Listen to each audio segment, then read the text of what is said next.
Welcome everybody to night 2 of the Cyber Pipe Showdown.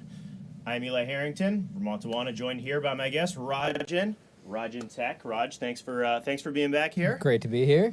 So we've opened the competition 24 hours in, thousands of website views, thousands of votes, a ton of people checking these artists out. Great competition. Now the bracket is officially closed. So a big shout out. We're going to get into our full bracket breakdown. Tonight it's presented by Fresh Glass Co. Talk about them in a second. But we need to give a huge shout out to Glass Torch Technologies and Moodmats for presenting this, making this unique, one-of-a-kind event possible. So thank you for making that possible to all of our sponsors, all of our collaborators. Raj, like I said, we're going to get into this and kind of go through each of these pieces. We've got videos for folks. And really, tonight, I'm going to be leaning on you quite a bit because you're going to be giving us breakdowns of some of the techniques, some of the technology, and what some of these artists are doing. So, before we get into that, want to just give another shout out to the Burn Gallery crew here and the Pipe Classic team, Cyber Pipe Showdown. Again, our bracket breakdown live tonight is brought to you by Fresh Glass Co. You folks see us floating out here in the space station. We did not come alone. We brought Fresh Glass Co. with us. So, obviously, important time to be keeping all of our glass clean. Always important, right? I mean, dirty glass, it's ridiculous to me. People have It's unhealthy. Unbelievable pieces like this. Exactly. And then they let them get dirty, let them get gross. It's unhealthy. So, Fresh Glass Co., really appreciate your support for the bracket breakdown live tonight. You'll also see on our bracket, we got Sunset Lake CBD, who's presenting the whole thing. So we're going to spend a lot of time on this bracket tonight and talk about our round 1 matchups and results. Now, we did have a few disqualifications. We talked about those last night, some artists who were going too hard. And just to remind folks, Raj, this is a competition, right? So give us a little bit of perspective of, what these artists did to get ready for this, how many hours have gone into this, and just kind of give folks a reminder of sort of the format that this works. Sure. So each artist is given a set amount of time to submit their piece. They have to submit a video submission, some picture submissions. But before all that happens, they need to even think of a piece to make. Right. I mean, glass is a medium where anything is possible. Every day we're breaking new bounds. We're finding new ways to move it around and get new effects. And when you have that many options, it can be hard to just land on a piece that you want to make, you're capable of making, you have the materials for, and that you think can win. I mean, so many things have to line up for you. And then you really just have to go at it and roll the dice and hope that you come out the other side alive. It's just... Well, and reminding folks, again, that This is a competition. Folks, you know, these artists out here are making these pieces specific for this competition. And that's why a lot of these folks were disqualified. No shenanigans or anything like that, but because they weren't able to hit the deadline, or a piece broke, or a video issue. So a big shout out to all of our competitors. Dozens, if not hundreds of hours going into this, all the time spent, all the materials, to produce 32 amazing pieces, which have been whittled into 16 matchups. So we have got 8 brackets, 8 matchups on either side of the bracket. Again, burngallery.com. If you are not registered to vote yet, make sure you're signed up. Your vote's only going to count more and more as we move forward. And we see people out there already voting on round 2. So we appreciate you folks sticking around with us here. What we want to do is go through each one of these pieces, give the artist some attention, really kind of get into this, and really examine some of this beautiful work and spotlight these artists. Because again, that's really what this is about. This community, the artists, the collectors, the stores, you know, everybody who makes this possible. So let's go ahead and look at our first piece here. We had Hoobs and Bearclaw, and as we mentioned, we had Bearclaw disqualified. But I know that we wanted to go ahead and pull that Hoobs piece up because we are going to be taking a look at this. This will be the only night where we'll have these automatic people moving on here from disqualification. Moving forward after this, everything's going to be a matchup and a competition. Absolutely. You're going to have to beat somebody. So we're going to be talking about all of the folks who did advance automatically or by winning. We're going to be talking about their pieces more in the coming nights. We're going to talk about some of the other pieces tonight in a little bit more detail. So we see Hoob's piece over the shoulder here. We, again, break down more of this tomorrow, and folks who are live on the bracket can already see who will be facing off. But in a very hotly contested matchup, and again, that's one thing that we saw last year and one thing that we know we are going to see this year. Tight competitions, interesting voting strategies, right? Because, I mean, these artists, they got to get their fans out there to vote, right? Yeah, and I mean, the level of competition compared to last year is tenfold. You have people who are just absolute OGs, and they came to win. Right. And we're seeing that right here in this piece. This is a phenomenal piece. Hoobs moving on to the next round. Congratulations. All right, and let's look at our first contested matchup. We mentioned a little bit, McLam Glass and Jason Howard. Yeah. And as you folks can see on there, we've got Jason Howard moving on just barely. But Raj, I know you had a little breakdown prepared for us, and we're actually going to talk a little bit about the McLam piece, right? Yeah, absolutely. This matchup of all the matchups was, in my opinion, one of the most closely contested. They were neck and neck basically the whole day. The McLam piece, the thing I love about McLam as a competitor is that he always brings a new technique. And it's not like this is a technique that's in progress. This is like, boom, this is the technique. And this year he really leaned on his fundamental skills. He didn't lean into his technical side, which is very vast. I don't know if a lot of people know that about McLam, but he is an incredibly intelligent person, and he knows a lot about technology and how to build things. And in the past, he has leaned on those. This year, he went strictly glass blowing. I actually had to message him and ask him if that hand was 3D printed because it was so well done. And it turns out it's not. He made that out of glass. This whole piece is glass. I love that about this submission. Diving in a little further, can we get that first clip? So the thing that really struck me about this is when people are networking, oftentimes you have to stick a piece of glass in there, and you're limited by any barriers in between. What he did here, which is very clever, is he laid down a bunch of pieces all at once and actually bent them over each other in order to make a crosshatch pattern so that there's many more points of connection.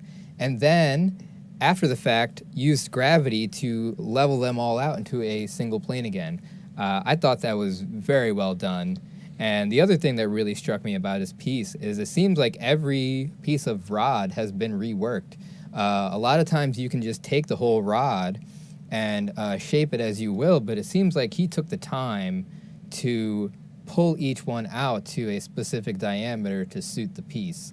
And that level of attention is really next level. Well, and like you said, I mean, even some of these techniques, I remember when we did this the first time last year, talking about, what is networking and familiarizing folks with some of these terms, right? Because people see these things, but they don't always know exactly what they mean. And that's sort of part of my role here as the straight guy, not to just check on everybody's probation status, here with a shaved head, but also to kind of give a little context to the folks who are newer to the glass community and especially not as familiar with kind of the behind the scenes and the artistic side. So whenever we have these terms, if you have questions, drop them on YouTube, drop them on Facebook.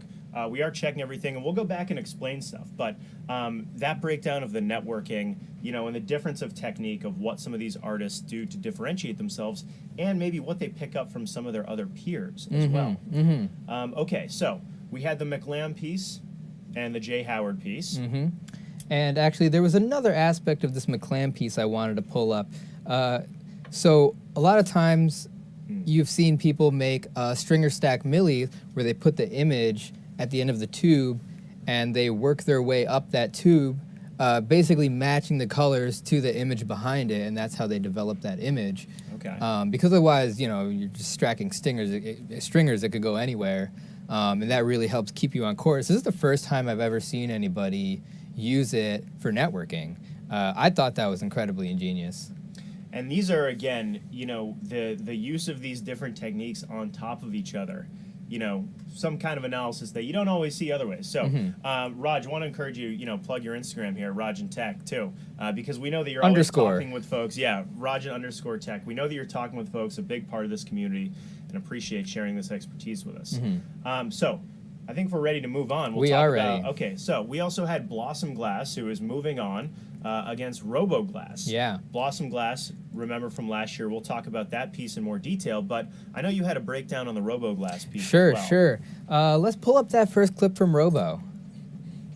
Just so eye-catching. So the thing that noticed here is he seems to be using a rubber glove for grip, which is a really smart technical advantage. I've seen a lot of people, when you're holding a big piece at the end of a skinny tube, you have two choices. You can either get a bigger tube, so you have more surface area, you have more grip, you have more torque.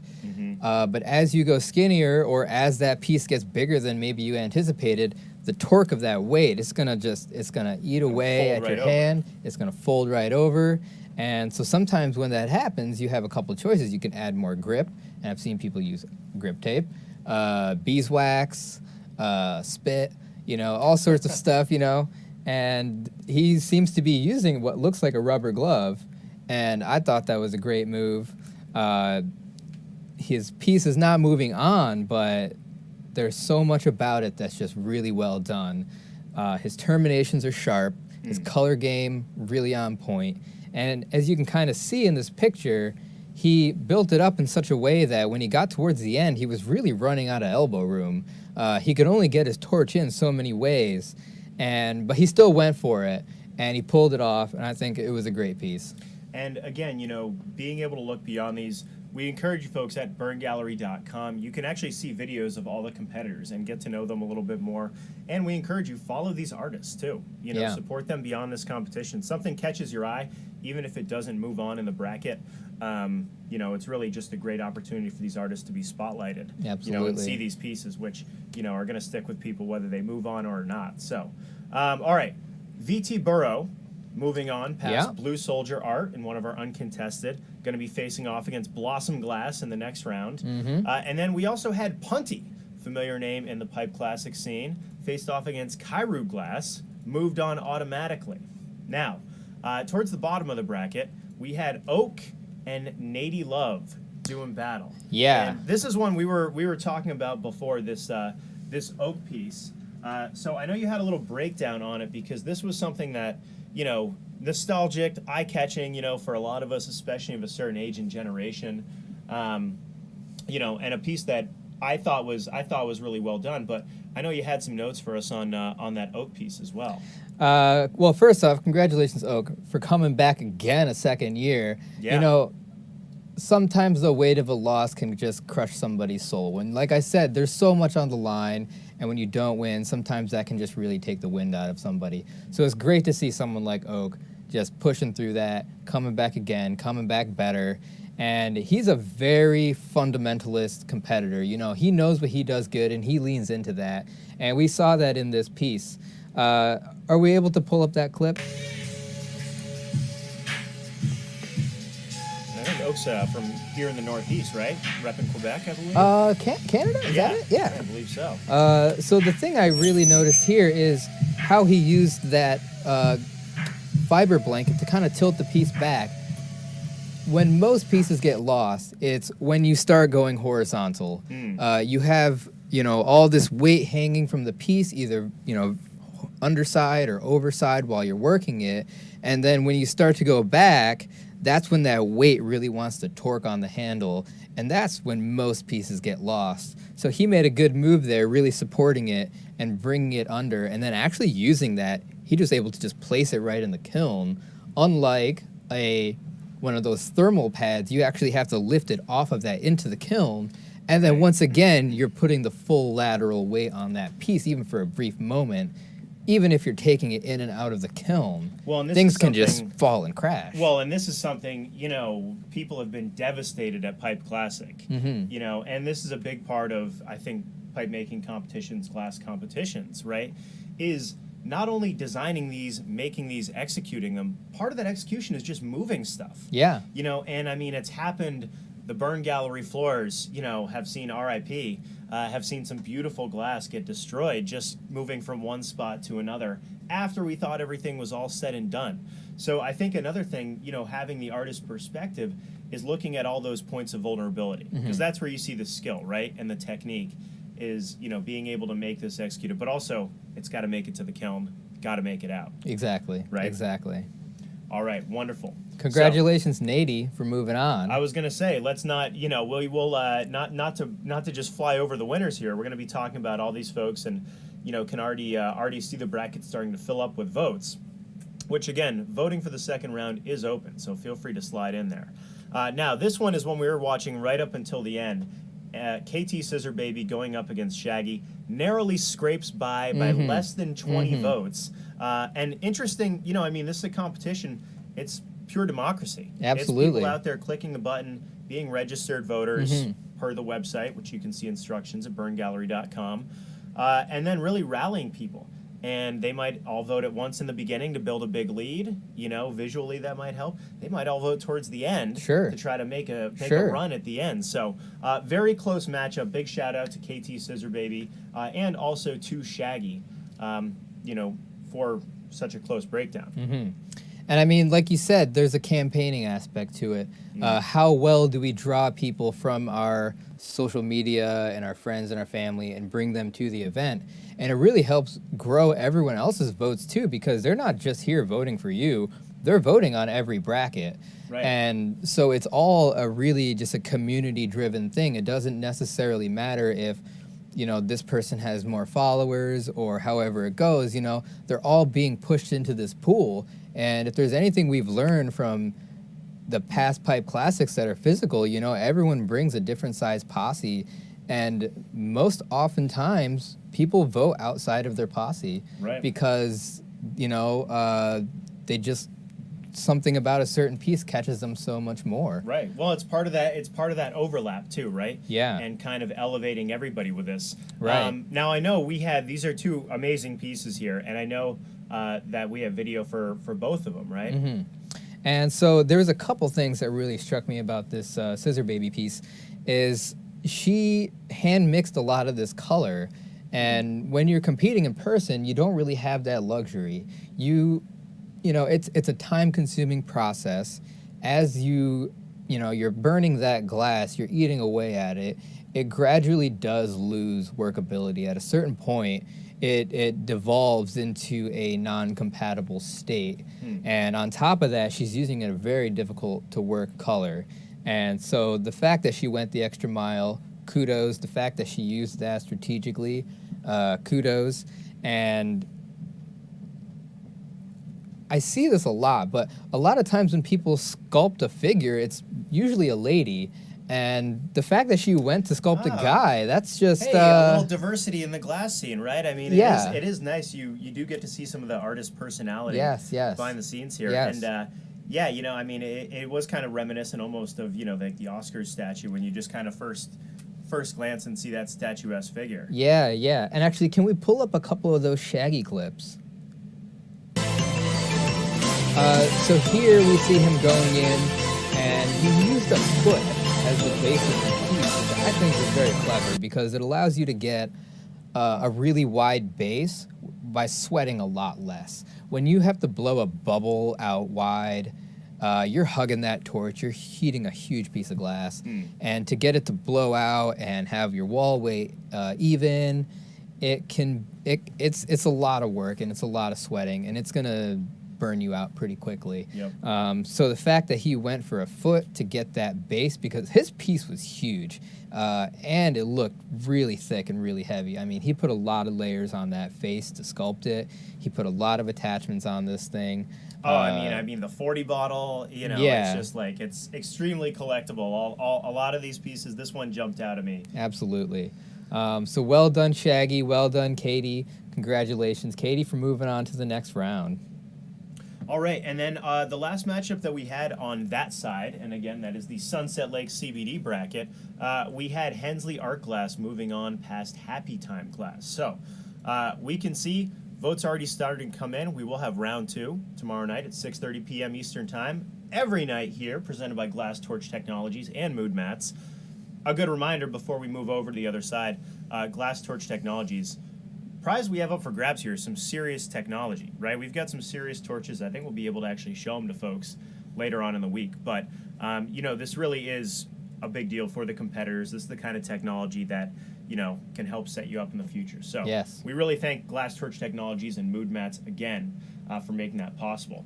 And one more time, if you're watching this at home, make sure you are cleaning out your glass. If you're with us there, your rigs, your connectors, everything you're not thinking about. Fresh Glass Co. 99. It's been hard to get this stuff for the last few years, so encourage you to stock up in particular.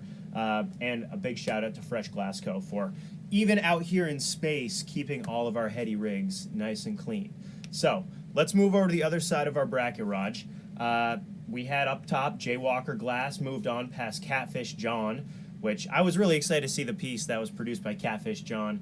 I love, just as an outsider coming to this, some of the handles that you find out, and then you get to meet the people behind the handles, and sometimes it's even more ridiculous, so a big shout out, Jaywalker Glass, moving on. We had Subliminal Glass in this next matchup. It was Subliminal Glass versus Gibson's Glass, and you could see Subliminal Glass, one of the top vote getters overall, one of the higher vote tallies that we saw throughout. So that's something we look on early on as an early indicator for what pieces people are sort of connecting with early, right? So Subliminal Glass matching up with Gibson Glass. What do we have for a breakdown here on the Gibson piece, Raj? Yeah, let's pull up that Gibson clip. So here we see him using lathe. Now, I don't think there's a technical rule in pipe plastic that says you can't bring a lathe. I think just nobody has really wanted to move their lathe or had the ability to move it or wanted to compete with it, but here we see he was able to use that to his advantage because this is the Cyber Pipe Showdown, and it's a slightly different build on the competition. You are allowed to use those tools in your shop that you normally wouldn't be able to bring, and feel he free, used that to his advantage. Back again, just so folks can check out that lathe setup, because I know we want to bring folks inside the competitors' studios, give them a little taste of what they're working with here. Incredibly good point there, Raj. Pipe Classic, it's so much about time, and capacity and being squeezed in and doing it upstairs here at the Burn Gallery, beautiful Burlington, Vermont. Cyber Pipe Showdown, folks have a lot more flexibility. You mentioned KT Scissor Baby being able to mix her own colors, and in this case, Gibson Glass being able to actually, incorporate the lathe into this. So yeah. I like that we checked that. So maybe this will be the first year. I can hear Tito groaning over there already. Think about people bringing lathes into the shop. That somebody will try that. So other notes with the Gibson Glass piece here. I know that we had one other.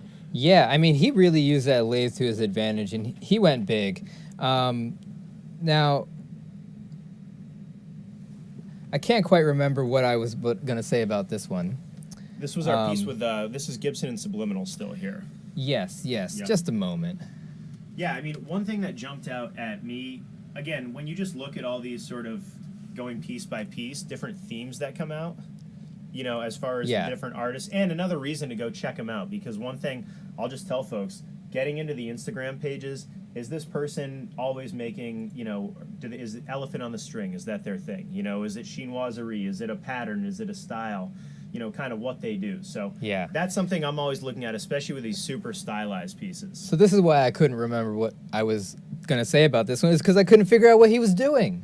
As a competitor, I was like, you have this thing, it looks like some sort of rope, and I can't figure out if that's a fiber rope, and I would really like to hear from him later on in the week about what that move was, because it seems very deliberate.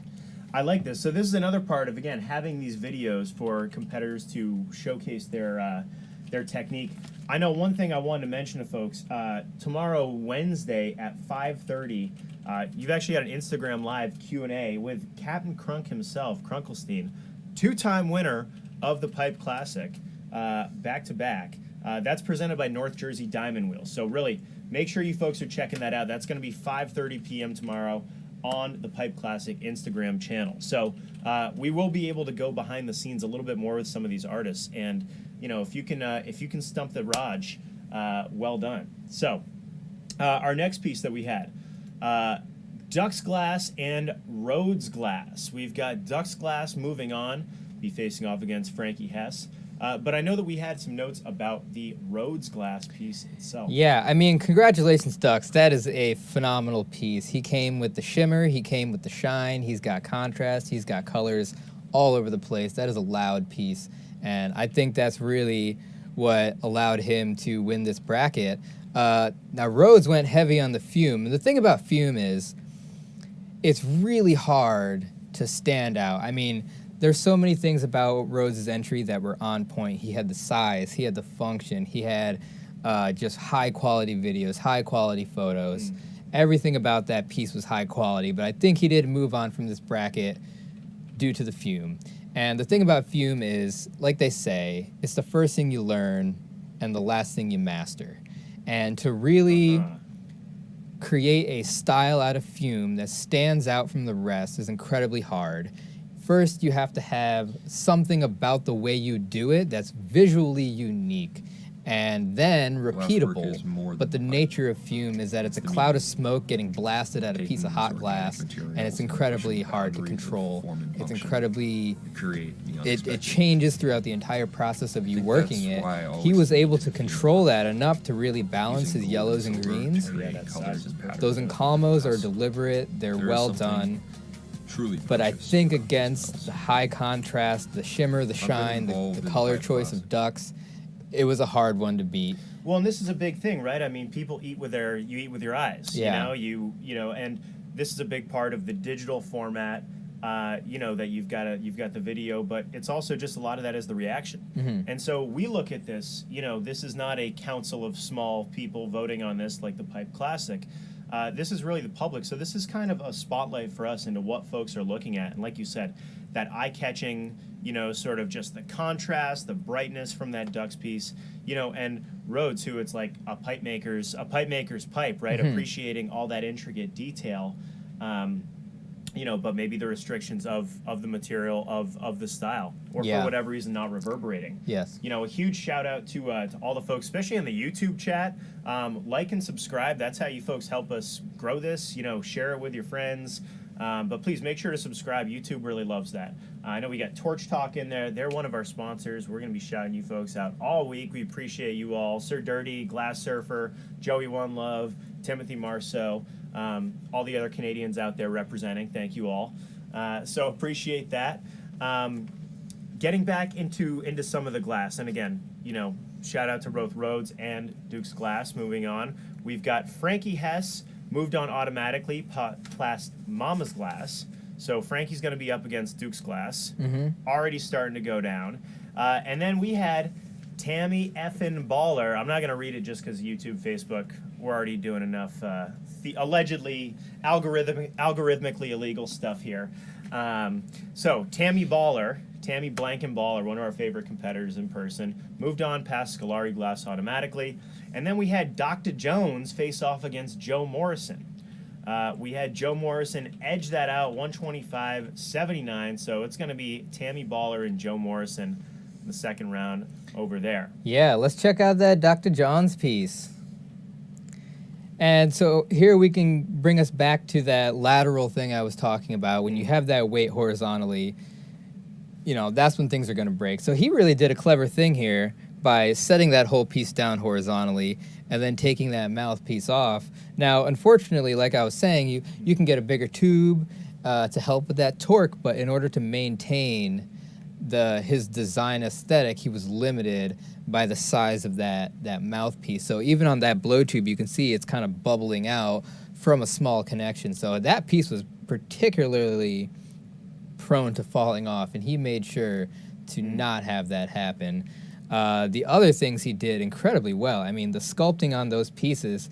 Is that slideshow available? There's so many nice little details here. I mean, the shocks on the springs, the banana in the hand, the mustaches and the eyes, they're all melted in well, but still crisp. The movement of the piece, there's like there's an action happening there. His concept skills were through the roof. Well, on this and one. I mean, this is such a collectible piece. This is such an appealing piece, for folks not even in the glass scene, but it's like, who doesn't know, Wario, Waluigi, who hasn't played Mario Kart? Like, it's interesting too, looking at the different pieces. We talked about this earlier with the Transformers piece, that we had from Oak. Yeah. What's resonating with people. And what you're hitting on as far as pop culture, whether it's something like COVID or a popular video game or movie or music or something like that. Yes. But like you said, the details in there and just the nostalgia factor, the kind of like familiarity. Yeah. That's a piece not going to be available long. And that Joe Morrison piece, I mean, he came back bigger and better than last year, which is exactly what you want to see. He didn't shift too much from, his core style and concept and everything. He just brought it to a new level. Yeah. And that's a very strong move to make. Well done. It paid off. He's going to the next round. Well, and we see this a lot with successful, artists. They have that style. We talked about some before, whether it's an animal or a, or a pattern or kind of a technique or whatever it is. And this is something we've seen year two with Joe. For people who are watching this again, who were here last year, I still remember that piece, and as soon as I saw this one this year, I immediately remembered. So, exactly. You do get a chance to get familiar with some of these folks too. And a reminder, follow them all on social media, because you're going to find something that you like. And these folks are from all over the place too. Just like one really nice thing we'll just say about the digital aspect of this, not everybody can come to Burlington, Vermont for a week, in September and take part in this in person. Yeah, they and, should. But they should, and we hope you will next year. Pipe Classic coming back in 2022.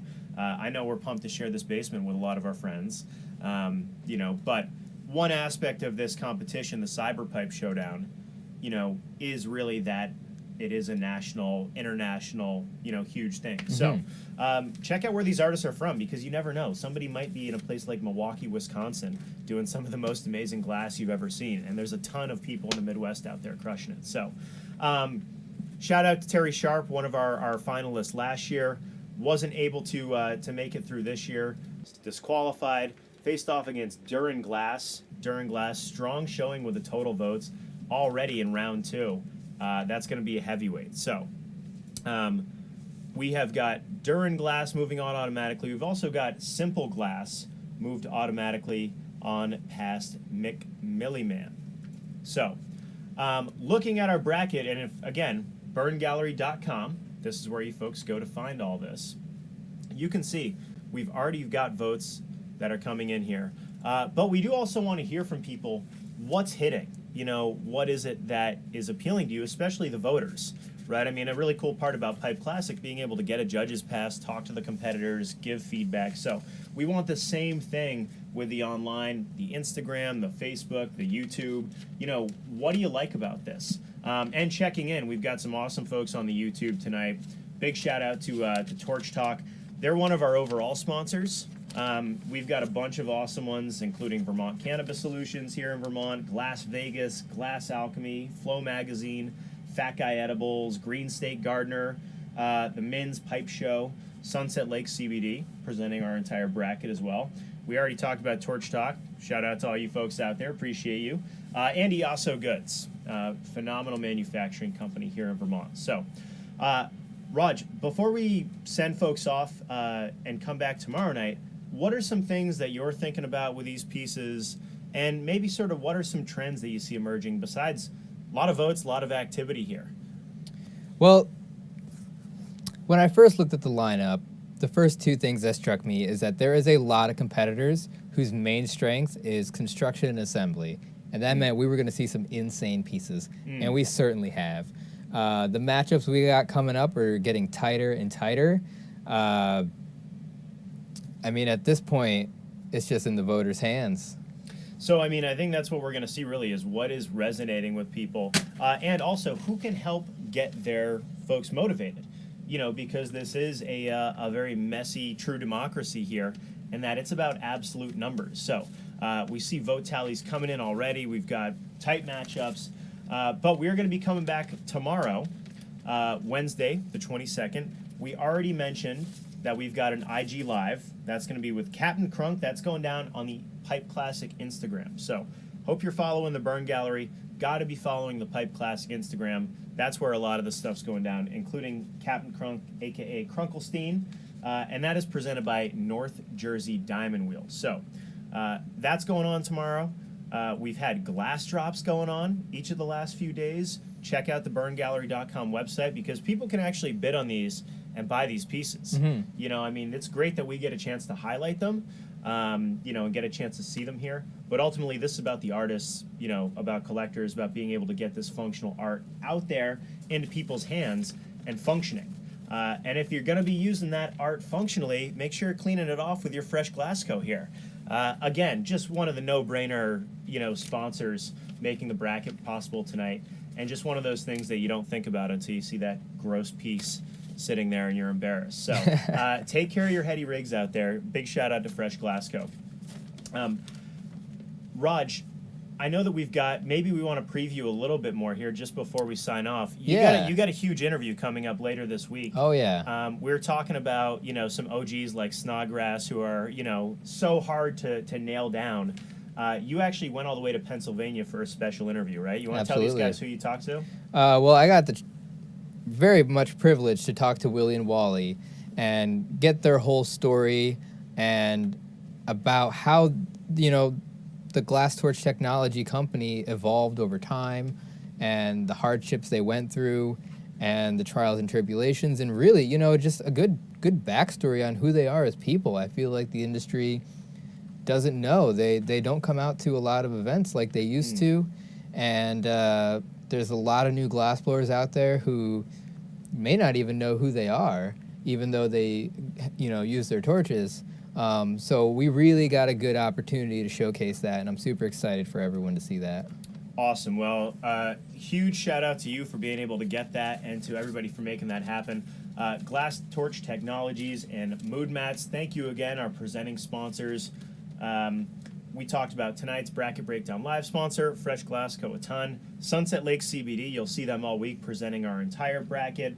And then we've got a bunch of other main event sponsors. Want to give a special shout out to them all one more time. Vermont Cannabis Solutions, Glass Vegas, Glass Alchemy, Flow Magazine, Fat Guy Edibles, Green State Gardener, the Min's Pipe Show, Sunset Lake CBD, Torch Talk, see you out there in the chat. Don't be betting on pipe competitions. The Pete Rose the Glass game out there. Hilarious. And also EASO Goods. Tomorrow's IG Live going to be brought to us by North Jersey Diamond Wheel, and that is at 5:30. So tune in, stay in touch, follow these totals throughout the day, follow all these artists, make sure that you are following us here at Burn Gallery and Pipe Classic. For the Cannaplanners team, the Burn Gallery team, my host Raj and Tech, I am Eli Harrington, signing off from the Cyber Pipe Showdown. We will see you folks back here tomorrow, and as always, may the best glass win. Good night.